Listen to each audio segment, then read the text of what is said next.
श्री राधे राधे। भक्तों, प्रभु जब कृपा करते हैं तो किसी का अज्ञान कैसे रह सकता है। अर्थात शुद्ध ज्ञान, वो ज्ञान जिसके द्वारा भक्ति प्राप्त होती है। ददामि बुद्धि योगम तम येन मामुपयान्ति ते। प्रभु कृपा करके वो विवेक देते हैं जिससे भक्ति हो जाता है, भक्तिमय हो जाता है भक्त। ऐसे ही कुछ कृपा कर रहे हैं महाप्रभु जी भक्त रामानंद राय के ऊपर। दक्षिण भारत में आप श्रवण कर रहे थे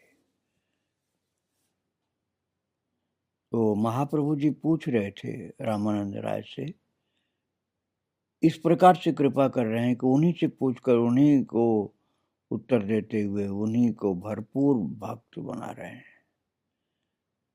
और महाप्रभु ने कहा कि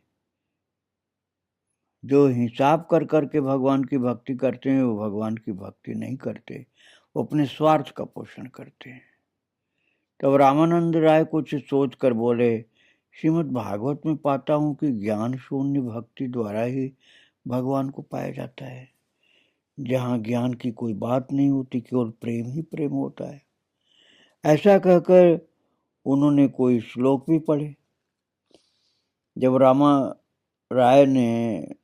रामानंद राय ने इस प्रकार विशुद्ध भक्ति की बात की जिसमें कुछ मिलावट ही न हो, तब प्रभु ने कुछ संतोष व्यक्त करके कहा, ये उत्तम बात है, किंतु इसकी अपेक्षा और भी कुछ अच्छा हो तो कहो। ज्ञान शून्य भक्ति किसे कहते हैं? उद्देश्य शून्य भक्ति। सम्राट के दर्शन कर प्रणाम किया और कहा, राजन मैं तुम्हारा दासानुदास हूं, किंतु मन का भाव ये रहा कि राजा मेरे ऊपर संतुष्ट होंगे और मेरा भला करेंगे। इसे राजभक्ति नहीं, खुशामद कहते हैं। अतएव जो ज्ञान शून्य भक्ति है उसी के द्वारा भगवान के चरण कमलों की प्राप्ति होती है। प्रभु ने इसे स्वीकार किया, किंतु उन्होंने और भी गूढ़ बात सुननी चाहिए। तब राम राय ने प्रेम की चर्चा आरंभ की। अभी तक रामानंद राय गीता के राज्य में थे, अब श्रीमद् भागवत के अधिकार में आए। धर्म, ज्ञान और भक्ति इन दो राज्यों में विभक्त है गीता का राज्य और भागवत का राज्य। ज्ञान मिश्रित भक्ति गीता की अंतिम सीमा है। ज्ञान मिश्रित भक्ति जो ज्ञान मिश्रित है वो गीता की अंतिम सीमा। ज्ञान शून्य भक्ति भागवत के राज्य का आरंभ है। दोनों ही भगवान का है भक्तों, पात्र भेद से दोनों कल्याणकारी हैं। जब तक राम राय गीता के राज्य में थे तब तक प्रभु ये बाह्य है कहकर उनकी बातों को उड़ाते रहे। जैसे ही रामानंद राय ने ज्ञान शून्य भक्ति की बात की, अर्थात श्रीमद् भागवत राज्य की सीमा में आए, वैसे ही प्रभु ने कहा, ये अच्छा है, किंतु इसके आगे और भी बताओ। ऐश्वर्य और माधुर्य भगवान के दो भाव हैं। वे सर्वशक्तिमान हैं, यह हुआ उनका ऐश्वर्य भाव, और वे अपने रूप और गुण से आकर्षित करते हैं, यह है उनका माधुर्य भाव। गीता में भगवान को ऐश्वर्य भाव से भजने की बात है और भागवत में माधुर्य भाव के भजन की बात है। और समस्त धर्मों में जो जो बातें बिखरी हैं उन्हें गीता में एकत्रित किया गया है और एक एक कर सजाया गया है। जैसे हलवाई अपनी दुकान में नाना रसों के खाद्य द्रव्यों को सुंदर आकार देकर सजा कर रखता है, वैसे गीता में जगत के जितने धर्म और जितने रस हैं उन्हें सुंदर आकार देकर सजा कर रखा गया है। इसलिए गीता का संसार में आदर है। श्रीमद् भागवत ज्ञान शून्य भक्ति से आरंभ होती है। भगवान हमारे निज जन हैं। ये ज्ञान रहने पर इस बात को हृदय में सम्यक रूप से समझा जा सकता है, किंतु इसका बोध अर्थात आस्वादन नहीं किया जा सकता है। श्रीमद् भागवत ग्रंथ का तात्पर्य यही है कि भगवान हमारे निज जन हैं और निज जन के रूप में उनका जो भजन है उसी से उन्हें पाया जाता है। निज जन किसे कहते हैं? पिता या प्रभु, सखा या भाई, संतान, पति, ये ही निज जन है। और प्रभु कौन है? कृतदास के जीवन मरण के कर्ता। कृतदास का निज जन प्रभु के अलावा और कोई नहीं है। जैसे पुत्र का निज जन पिता के अतिरिक्त और कोई नहीं। और निज जन कौन है? बंधु या भाई बहन। और कौन? पति या पत्नी। संसार इन सब निज जनों को लेकर है। उस समय इस देश में दास रखने की पद्धति थी, अभी भी किसी किसी देश में है। इस दास शब्द से दास्य भक्ति की बात ली गई। तुम एक संसारी हो, अब देखो तुम्हें संसार बसाने में किस किस की जरूरत है। तुम्हारी संतान, तुम्हारे माता पिता, तुम्हारे अति आत्मीय और तुम्हारी पत्नी, इन कुछ एक जनों को लेकर संसार है। इन सब का परस्पर जो आकर्षण है उसे प्रेम या रस या भाव कहते हैं। संतान का पिता के प्रति जो भाव है उसे दास्य प्रेम कहते हैं। तुम कह सकते हो कि कृतदास का प्रभु के प्रति प्रेम कैसा, किंतु कृतदास का इस जगत में और कोई नहीं। वो प्रभु के साथ रहते रहते प्रभु के प्रति और उनके भक्तों के प्रति आकर्षित होता है। यहाँ तक कि ये भी सुनने में आता है कि कृतदास ने प्रभु के निमित्त प्राण तक दिए हैं। पुत्र का पिता के प्रति जो प्रेम है उसे शास्त्रकार दास से प्रेम कहते हैं। वस्तुतः भगवान को पिता समझना, उन्हें प्रभु समझना, इन दोनों भावों में ज्यादा अंतर नहीं है। दास का प्रभु के प्रति थोड़ा स्नेह, थोड़ी भक्ति और थोड़ा भय रहता है। संतान का भी पिता के प्रति ऐसा ही होता है। फिर जीव मात्र का कम से कम एक अति आत्मीय होता है। यद्यपि वो सभी अवस्थाओं में एक परिवार का नहीं होता, किंतु संसार को पूर्ण मात्रा में बसाने के लिए एक सखा का प्रयोजन होता है। इस आत्मीय के ऊपर एक प्रकार का स्नेह होता है, उसे सखा भाव कहते हैं। उस पर किसी भी बात में अविश्वास नहीं होता। वो सुख दुख का साथी है। उसके समक्ष मन की वेदना कहने में कोई बाधा नहीं होती। तुम और वो एक श्रेणी के हो। तुम भी बड़े नहीं, वो भी बड़ा नहीं। वो तुम्हारी यथासाध्य सहायता करने को प्रस्तुत है, किंतु उसकी क्षमता तुम्हारी तरह अति सीमित है। इस प्रकार का जो भाव है वो हुआ सख्य प्रेम। वात्सल्य और मधुर प्रेम की व्याख्या का प्रयोजन नहीं। हम लोग इस प्रकार संसार बसाकर वास करते हैं। हम ये संसार बसाकर वास करेंगे, इसीलिए भगवान ने उसके लिए उपयोगी सब अर्थात स्त्री, पुत्र, पिता, माता, आत्मीय, स्वजन, ये सब दिए। अतः ये संसार बसाना ही हमारी स्वाभाविक गति है। हम इस संसार श्रृंखला में आबद्ध होकर भगवान रूपी केंद्र की ओर धावित हो रहे हैं या उनके चारों ओर घूम रहे हैं। इस केंद्र की ओर धावित होने के लिए आकर्षण का प्रयोजन है। यदि आकर्षण न हो तो हम सर्वदा घूमते रहेंगे। यदि आकर्षण की सहायता ले सकते हो तो केंद्र की ओर जा पाओगे। यह आकर्षण है प्रेम।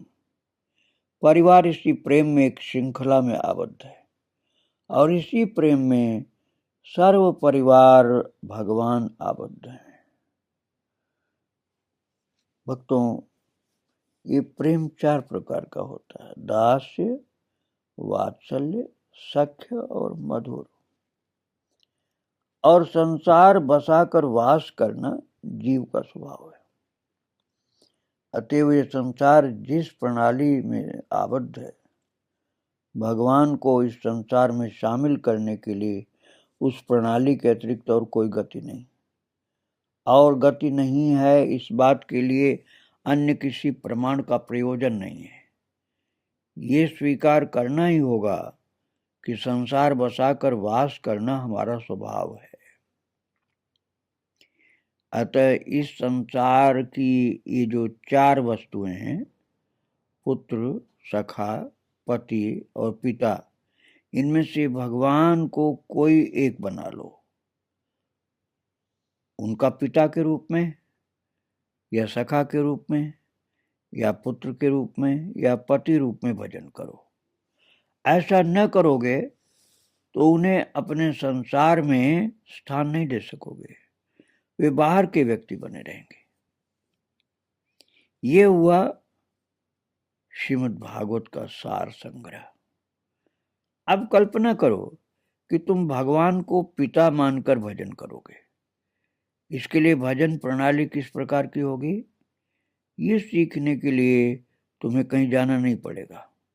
जैसे एक सुबोध शिशु जो पुत्र है, सर्वगुण निधि पिता का भजन करता है, वैसे उसी प्रकार से ही करने से काम हो जाएगा। शिशु पुत्र क्यों कहा जा रहा है? क्योंकि उनके निकट तो सभी शिशु हैं। अब विचार करो, ऐसे पिता का भजन पुत्र किस प्रकार करता है। इन प्रभु का भजन सखा या संतान या पति भाव से 2 रूपों में किया जा सकता है: साक्षात भाव से या गोपियों को अनुगत होकर। साक्षात भाव से किस प्रकार भजन करना होता है, ये समझिए। सर्वप्रथम ध्यान में अपने पिता का भजन करो। यदि कहो कि वे जीवित हैं तो उनकी सेवा शुश्रूषा करो। यदि तुम्हारे कोई गुरु हैं तो उनकी भी इसी प्रकार सेवा कर सकते हो। इस प्रकार करते करते तुम जान जाओगे कि प्रभु का किस प्रकार भजन करते हैं। तब उन पिता के स्थान पर भगवान को बिठाना। ये जो तुम्हारे मधुर आदि 4 प्रकार के भाव हैं, ये स्वाभाविक हैं। इतने स्वाभाविक हैं कि इन भावों की वस्तु को न पाकर तुम स्थिरता में नहीं रह पाओगे। जिसके पुत्र नहीं है वो पुत्र पुत्र पुत्र पुत्र करके प्राण त्याग देगा। जिसके स्त्री नहीं है वो स्वयं को अपूर्ण और संसार को सूना समझेगा। अतः ये 4 भाव स्वाभाविक हैं और इन चारों भावों की वस्तु के निमित्त लालसा ही स्वाभाविक है। यह आकांक्षा जीवों द्वारा काफी कुछ परिपूरित होती है, किंतु संपूर्ण रूप से नहीं होती, क्योंकि इन भावों की वस्तुएं अपूर्ण और मलिन है। पति प्राणा सती अपने पति के निमित्त प्राण दे देगी, किंतु फिर भी देखेगी कि उसके पति निर्मूल या पूर्ण नहीं है। अतः उसके मधुर भाव की संपूर्ण रूप से तृप्ति नहीं होती। इस भाव की पिपासा तभी शांत होगी जब उसकी वस्तु पूर्ण और निर्मल होगी। इस प्रकार की वस्तु भगवान के अतिरिक्त और नहीं है। अतः इन भावों द्वारा जब भगवान का भजन किया जाता है तभी जीव का वास्तविक कार्य सिद्ध होता है, तभी जीव प्रेमानंद तरंग में पड़ करके तैरता है। इस संबंध में और समझिए, प्रभु और अर्थात गौरांग महाप्रभु और राम राय के बीच जो वार्ता विचार हुआ, थोड़ा और उसका अध्ययन हम करना चाहते हैं। प्रभु ने स्वीकार किया कि ज्ञान शून्य भक्ति द्वारा भगवान का भजन होता है। वे बोले, राम राय और भी गूढ़ बात बताओ। तब राम राय बोले, भगवान का प्रेम और भक्ति द्वारा भजन ये सर्वोत्तम साधना है। ये सुनकर प्रभु बड़े संतुष्ट हुए, पर बोले, ये उत्तम बात है, किंतु यदि और भी कुछ निगूढ़ है तो कृपा करके बताओ। अब राम राय ने देखा कि प्रभु क्रमशः प्रेम के राज्य में आ पहुंचे हैं, यही उनका अपना देश है। तब उन्होंने भक्ति की बात पूरी तरह छोड़कर कहा, दास्य प्रेम द्वारा भगवान की सेवा करना ही सर्वोत्तम भजन है। प्रभु हंसकर बोले, साधु राम राय, तुमने मुझे कृतार्थ कर दिया। किंतु उसके बाद तुरंत ही पूछते हैं, इसकी अपेक्षा और भी कुछ उत्तम है? तब राम राय बोले, है, वो है सख्य प्रेम।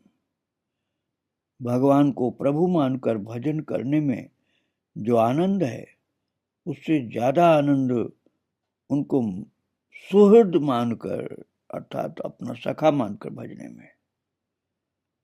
प्रभु ने कहा, मैं कृतार्थ हुआ, किंतु और भी कुछ निगूढ़ है तो सुनाओ, मुझे वंचित मत करना। तब राम राय एक प्रकार से ग्रहग्रस्त जैसे हो गए, वे मानो अपने वश में ही नहीं थे, मानो प्रभु के जिह्वा यंत्र हो गए, मानो प्रभु साधन तत्व उनके मुख द्वारा प्रकाशित कर रहे हैं।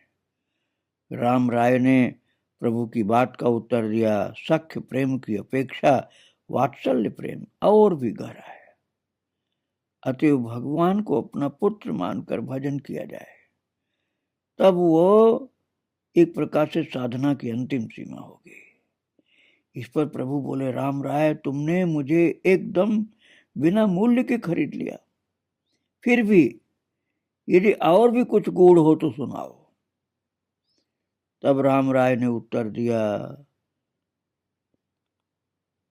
है, भगवान का कांता भाव से भजन करना, यही है। और आगे की बात श्री रामानंद राय ने इस प्रकार क्रमशः श्रीमद् भागवत राज्य की अंतिम सीमा पर आकर सोचा कि यहां विश्राम करेंगे। इसी उद्देश्य से कांता भाव क्या है इसका वर्णन आरंभ किया। कह रहे स्वामिन,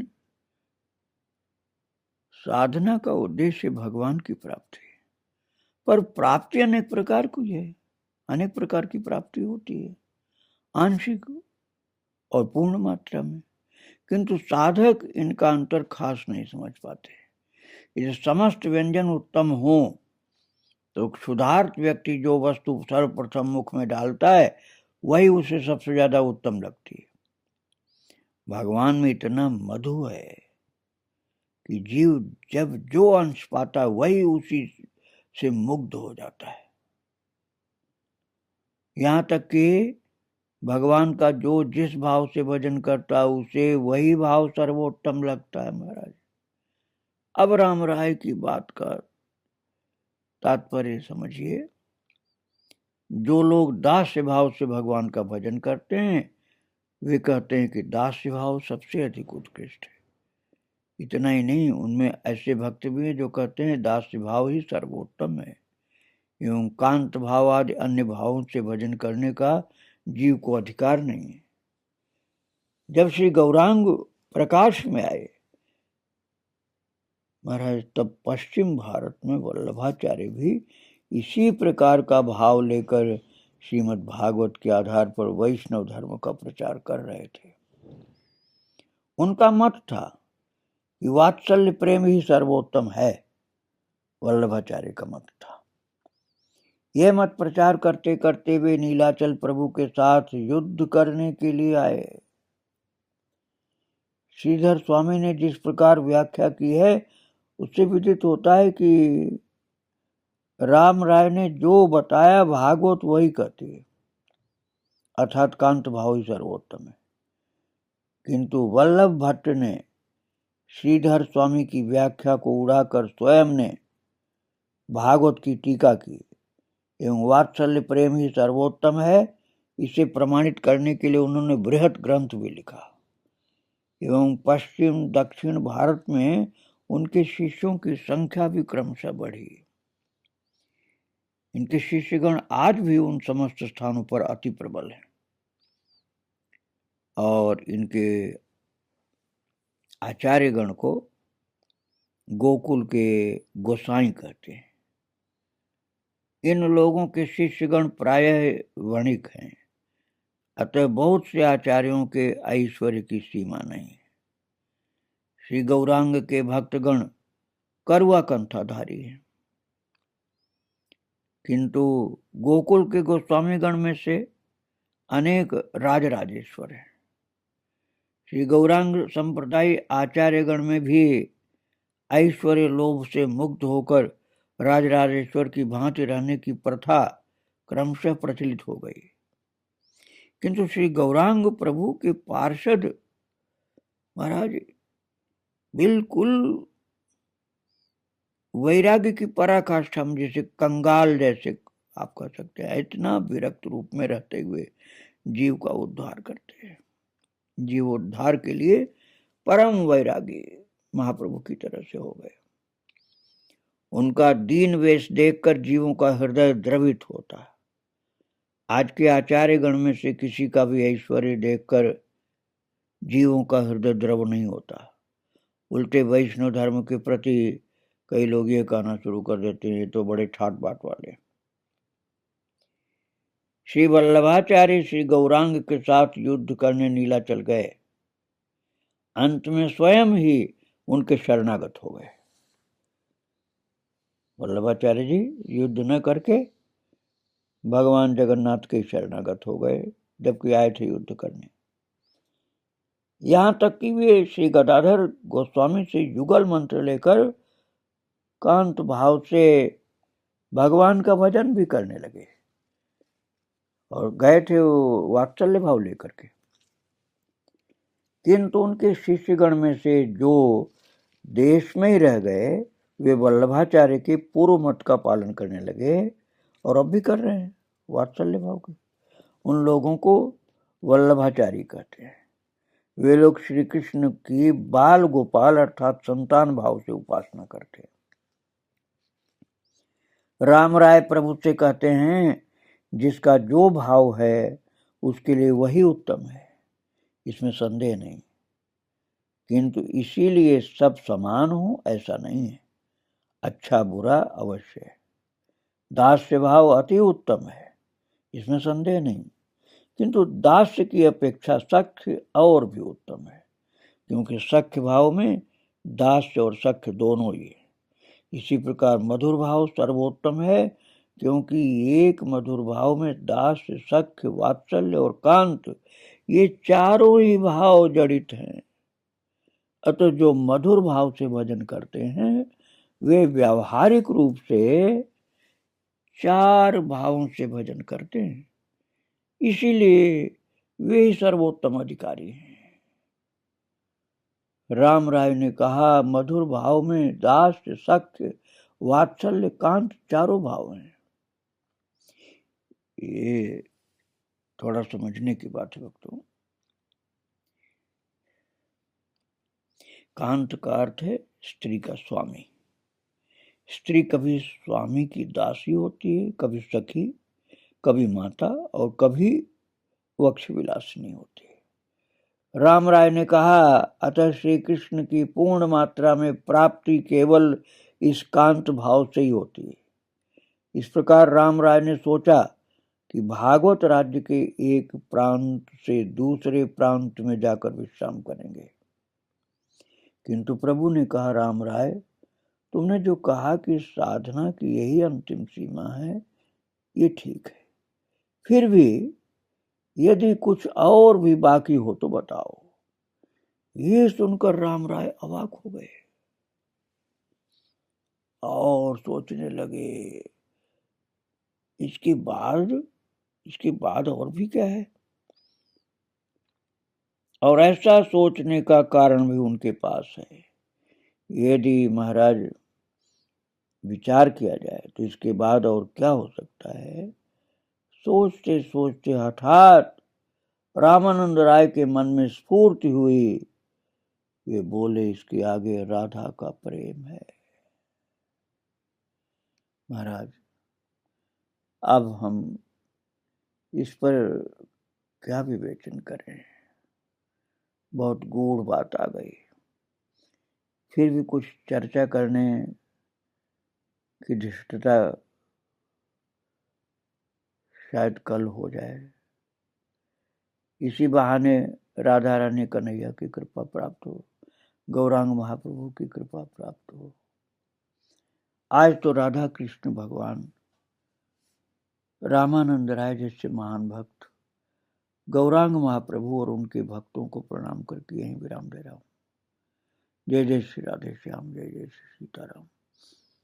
वृंदावन बिहारी लाल की जय, राधा रानी की जय, गौरांग महाप्रभु की जय।